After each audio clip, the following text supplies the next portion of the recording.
Guys, ito po, magluluto po ako ng caldereta for today. So, ito na yung carrots, patatas, at saka capsicum, syempre, chicken, and garlic, and sibuyas. Ang special ko sa caldereta, meron akong ito, dudurugin ko ito mamaya at ipapakita ko kung paano. Nilagay ko na yung mantika. Ilalagay ko na ang garlic, sibuyas.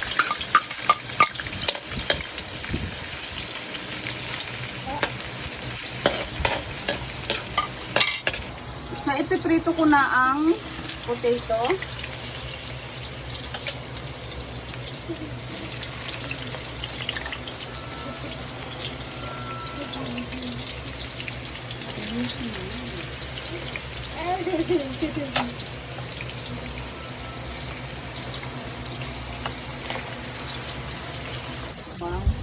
Yan, okay na po ang sibuyas sa bawang. Lalagay ko na ang manok.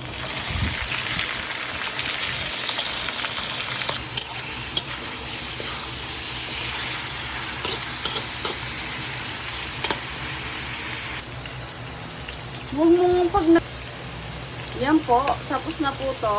So, tatanggalin ko na.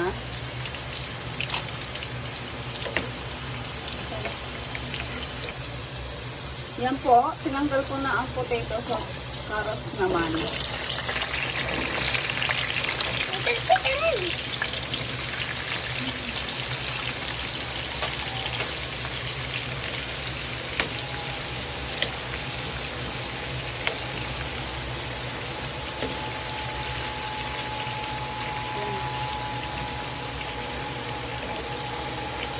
Okay na. So, okay na yung carrots. So, tatanggalin na natin.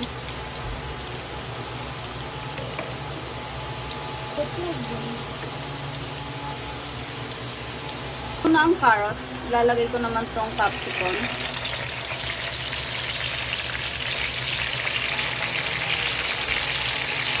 Tinimplahan ko na ho yan. Nilagyan ko na yan ng paminta and patis.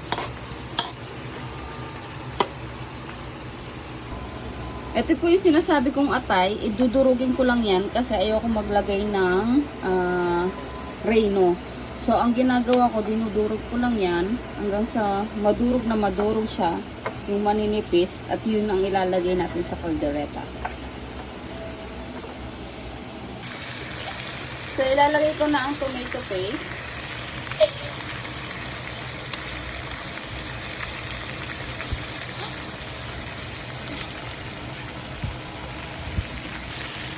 Ilalagay ko na rin ang tomato paste.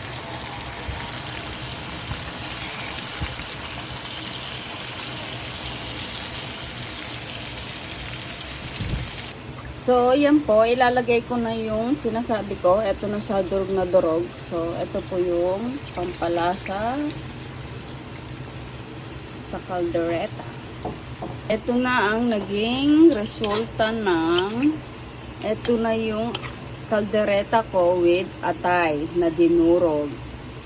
Kahit hindi nyo na siya nang lagyan ng reno, okay lang yan. At least ito, masarap, malasa pa. So, lalagyan ko lang siya ng toyo. Yan. Okay na po yan. Lalagay ko na ho lahat yan.